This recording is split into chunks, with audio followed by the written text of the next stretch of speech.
Hello, जय Shivray sir. जय शिवराय. बोला.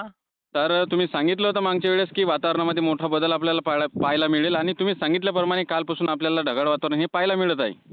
हं, हं, हं. आणि आता बऱ्याचशा शेतकऱ्यांचे आपल्याला फोनसुद्धा येत आहे, की सर पुढील कंडिशन कशी राहणार आणि बरेचशा शेतकऱ्यांचे प्रश्नसुद्धा आलेले आहेत. तर ते प्रश्नसुद्धा आपण रेकॉर्डिंगमध्ये घेऊया. तर सर्वात प्रथम उद्याची जी तारीख आहे, तर त्याबद्दल माहिती द्यावी सर शेतकऱ्यांना. ते चक्क 23-24 पर्यंत मान्सून पूर्व अवकाळी ज्याला आपण म्हणतोय, पण अवकाळीपेक्षाही दमदार पद्धतीनं हा पाऊस बरसणार आहे. पहिले आपण ह्या भागाची माहिती घेऊयात. हो, छत्रपती संभाजीनगरचे पश्चिमेकडील भाग, नाशिक जिल्ह्यात जे काही येवला, नेवळा, नांदगाव जे काही भाग आहेत, मालेगाव क्षेत्र, निफाड क्षेत्र, हो, हो. इथेही काही भागांना सोडत पण काही भागांना घेत अशा प्रकारचा आहे. बरोबर. आणि सर्वाधिक जास्त व्याप्ती म्हणजे सांगली, पंढरपूरच्या पश्चिम भागामध्ये, बारामती एरियामध्ये अहिल्यानगर सुद्धा टॉप लेवलला आहे. बीड जिल्हा आहे, परभणी आहे, लातूर पण आहे. अशा प्रकारचा दक्षिण महाराष्ट्र, पश्चिम महाराष्ट्र आणि मराठवाड्यातल्या काही भागांमध्ये आज दमदार सुरुवात होते आणि आजपासून सलग 3 दिवस या वातावरणाची सक्रियता पाहायला मिळते. आता विशेष म्हणजे विदर्भ आणि खानदेशला भलेही मान्सूनपूर्व पावसाची हजेरी कमी असली, तर एक ढगाळ वातावरणामुळे टेम्परेचर आता तुम्हाला मागं पण हा विषय काढला होता, की ह्या आठवड्यापासून टेम्परेचर कमी होत जाईल. काही बरोबर. भागांना ते राहील, पण अनेक भागांना 60% भागांना ते कमी झालेलं आहे. हो. आणि चक्क ह्या टेम्परेचरमुळे आणि हे स्थानिक वातावरणाच्या पावसामुळे, मान्सून पूर्वमुळे एक थोडासा दिलासा म्हणता येईल. आणि वातावरणामध्ये पॉझिटिव्ह जे गोष्टी आहेत त्या आता सक्रिय होताना दिसत आहेत. जे म्हणजे मान्सूनची वाढ वाढ जी आहे ती केरळच्या दिशेने जाताना दिसते. थोडा थांबला आहे 2 दिवसापासून. हो, पण हो. तो 25-26 पर्यंत पोहोचेल केरळामध्ये अशी शक्यता दिसते. आणि विशेषतः आजचा जो काही 21 तारखेचा पाऊस आहे सेम कंडिशनमध्ये उद्या पण आणि परवा पण अशा प्रकारे 24 तारखेपर्यंत तर काही ठिकाणी 25 पर्यंत सक्रिय स्थितीमध्ये असणार आहे. कधी बरोबर. वाढ तर कधी जास्त. हां. हो. तर आज पश्चिम महाराष्ट्र, मराठवाड्यामध्ये हजेरी सुरुवात होईल बरोबर. संध्याकाळपर्यंत. हं. आणि सर आता जे काही शेतकऱ्यांचे प्रश्न आहेत, तर ते मी तुम्हाला एक-एक करून प्रश्न करणार आहे. तर हं, हं. सर सर्वात प्रथम जो शेतकऱ्यांचा प्रश्न आलेला आहे, की 22 मे पासून सांगितलेला हा पाऊस जे आहे, हा खरंच हं. मान्सूनपूर्व पाऊस आहे, की फक्त वातावरणामधला काही बदल आहे?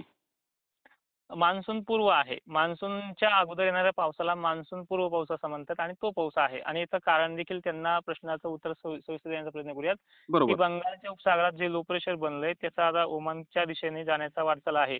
पण त्याने आणलेलं जे बाष्प आहे ते पूर्णपणे पश्चिम महाराष्ट्रापर्यंत येऊन पोहोचते आणि थोडंफार वाऱ्यामुळे विदर्भाच्या तुरळक ठिकाणी एक कदाचित सरी कोसळू शकतात. पण मराठवाड्यामध्ये एक बंद पडलेली सिस्टम जो मागे मी तुम्हाला बोललो होतो, की बंद पडलेला पाऊस हा त्या दिवसापासून सक्रिय होऊ शकतो.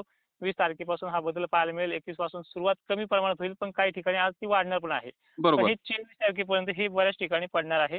आणि दिलासा फक्त त्याच्यामध्ये असा येईल, की बाबा ठीक आहे आभाळामुळे आणि पावसाच्या सरीमुळे जी टेम्परेचर आहे ती कमी होऊन जाईल. जे सुकणं चालू आहे मिरची असेल का जसं आपल्या शेतकऱ्यांचा ऊस असेल, याला फक्त टेम्परेचरपासून बचाव मिळेल आणि काही ठिकाणी पडल्यामुळे सुद्धा बचाव मिळेल. चांगल्या पद्धतीचा एक रिझल्ट आहे. आणि एक सगळ्यात महत्त्वाचं म्हणजे आभाळ जर नसेल किंवा नुसतं रखरख ऊन असेल, तर त्याच्यामध्ये शेतकऱ्यांना ते भटान वातावरण वाटतं आणि त्या टायमिंगला बातम्या पण अशा विचित्र येतात, की निगेटिव्ह की अल निनो खूप भयंकर आहे वगैरे, वगैरे. पण एक बरोबर. पहिल्यासारखा निसर्ग राहिलेला नाही. कोणतं वातावरण कधी बिघडेल? पहिलं कसं मान्सूनच्या पोषक स्थितीमध्ये म्हणजे 2002चा, 5चा ज्याच्या अगोदरही बघितलं आपण 98ची सीरियल जर पाहिली आपण 99च्या 1900ची सीरियल जर पाहिली आपण, हो. ज्या काळात एल निनो झाला तर तो पूर्ण वर्ष दुष्काळी राहायचा. तर आता बरोबर. तसं नाही राहिलेलं आहे. ह्या एल निनोमध्ये महापूर येणं सुद्धा परिस्थिती घडू शकते ऑगस्ट, सप्टेंबर परतीच्या पावसामध्ये सुद्धा. हो. त्यामुळे एवढंही विचलित होऊ नका. आणि महत्त्वाचं म्हणजे हा जो काही सक्रियता आहे, जो तुम्ही आता विचारताय मला प्रश्न, हे हो. 24 पर्यंत चालेल.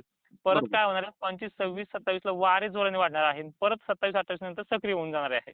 बरोबर. आता स्थिती फक्त बदलली कुठे, की पश्चिम महाराष्ट्र, मराठवाड्यात बदलली. मग हो. विदर्भात नाही बदलली, तर विदर्भातल्या शेतकऱ्यांनी घाबरून नाही जायचंय. बरोबर. कारण की हा पाऊस काही ठराविक नाहीये. हा पाऊस इकडनं जरी सुरुवात करत असेल, तर तुमचे पण दिवस जवळ आलेले आहेत. त्यामुळे येत्या 25-26 पासून वारे सुटल्यानंतर त्या भागातही तो 29-30च्या पिरियडमध्ये सक्रिय होऊन जाईल. पण बरोबर. ह्या महिन्यामध्ये सक्रिय होऊन त्या आठवड्यापर्यंत पडत जाणं आणि मान्सूनला देखील हे पडून गेल्याच्या नंतर गती मिळणं. हो. आपल्या भागामध्ये 5-6च्या हिशोबामध्ये मान्सून जर आला, तर तुमच्या भागाला टेम्परेचर पूर्व पदावरती येईल. आणि बरोबर. पेरणी वगैरेचा पाऊस तुम्हाला मी मागे पण सांगितला 15ची टायमिंगच्या पुढे आहे. हो. आता बरेच जण याला आणखीन एक प्रश्न उपस्थित करतात, की आमच्या दरवर्षी पेरण्या त्याच टायमिंगला होतात. बरोबर. दरवर्षी त्याच टायमिंगला का होतात? कारण की मान्सून आल्याच्या नंतर एक आठवडाभर तरी कोकण किनारपट्टीमध्ये अडकून पडतो किंवा मुंबईसारख्या ठिकाणी तो चांगला जोरदार बसतो आणि तुम्हाला अजूनही माहिती आहे, की त्या कोकण किनारपट्टीमध्ये बरसत राहायला, मुंबईसारख्या ठिकाणी बरसत राहायला तर 4-5 दिवस महाराष्ट्रात पाऊस येतच नाहीये. हो. आता नुसतं ढगाळ वातावरण. बरोबर. आणि सगळ्यात महत्त्वाचं पेरणीपूर्वी जमिनीची भाप थोडी जिरून द्या. 4-5 पाऊस जरी झाले, तर नंतर पेरण्या करा. कारण की आपण नाही म्हणत का की सरकी लावली पण मी अगोदर लावलेलीपेक्षा त्यांनी मागून लावलेली सरकी चांगली आली. एक्झॅक्टली त्याचं कारण असं आहे की त्या लावणीच्या टायमिंगला वातावरण हे थंड झालेलं असतं आणि सरकीला ते बाष्पयुक्त दमटपणा त्या बियाण्याला मिळालं नाही, त्यामुळे ते मूळ काढून किंवा चांगला निघालेला असतो. बरोबर. आणि सर हं. शेतकऱ्यांच्या माध्यमातून जो दुसरा प्रश्न आलेला आहे, तो म्हणजे महाराष्ट्रात यंदा मान्सून वेळेआधी धडकणार का पुन्हा उशीर होण्याची शक्यता आहे? पुन्हा उशीर होणार आहे.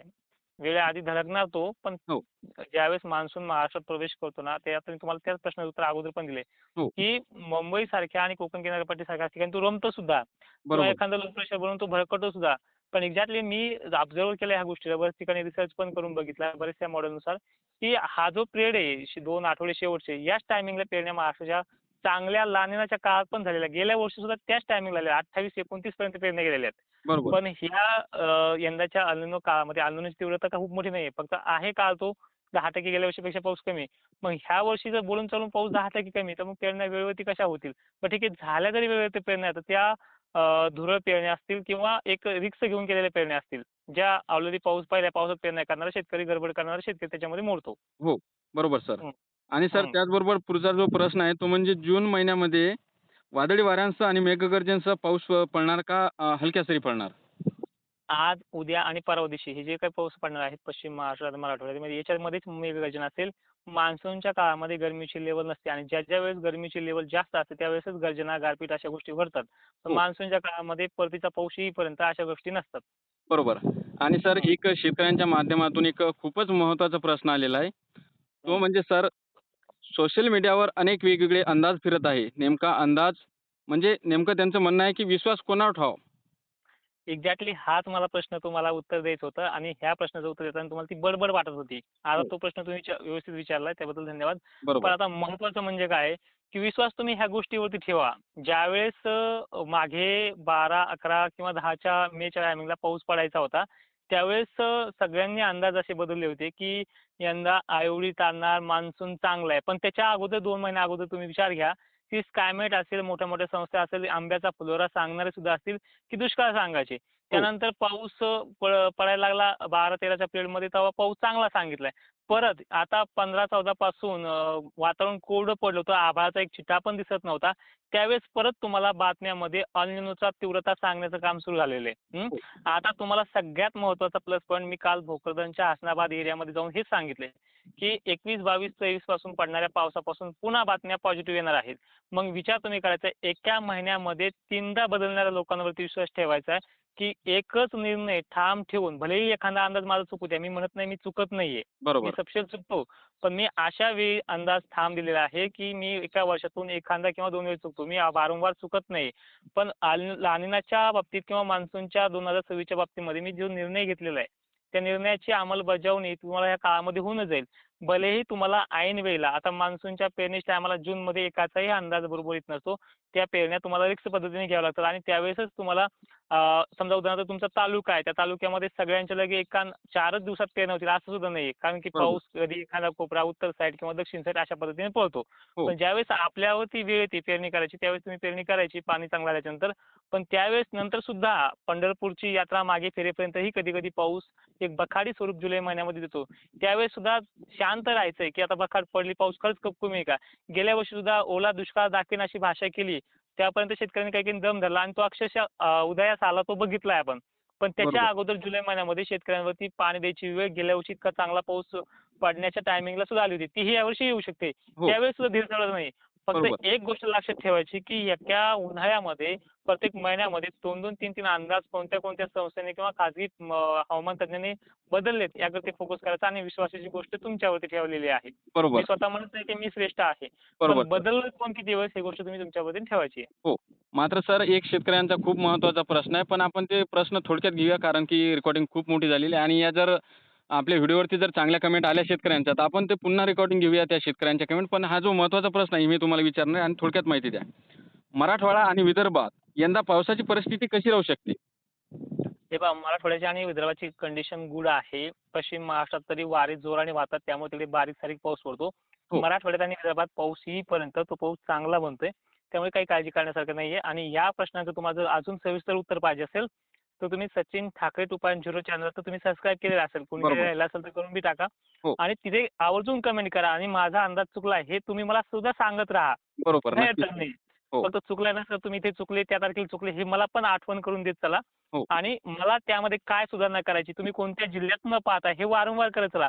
तुम्ही जिल्हे, तालुके टाकताय ना, मी तुम्हाला असं वाटतंय मी तुमच्याकडे कमेंट बघितलं गेलं नाही. पण बरोबर. सचिन ठाकरे तुमच्या कमेंटकडे फोकस करून आहे, जो आपला प्रतिनिधी वाशिम जिल्ह्याचा आहे. हो. जो सर्व जिल्ह्याची माहिती घेतोय. पण वारंवार तुम्ही त्या कमेंट करत राहा. काही हे नाहीये. ते वाटल्यास लाईक करून करत राहा किंवा बिना लाईकचे पण करत राहा. ते कमेंट करत राहा. कुठल्या जिल्ह्यातून पाहता त्या जिल्ह्यावरती आकर्षक फोकस माझं राहतं, ज्या जिल्ह्यातून जास्त कमेंट असतात. बरोबर ठीक आहे, सर. धन्यवाद. हो. हं. नक्कीच सर, तुम्ही शेतकऱ्यांना एक महत्त्वपूर्ण आणि एक डिटेलमध्ये माहिती दिल्याबद्दल धन्यवाद सर.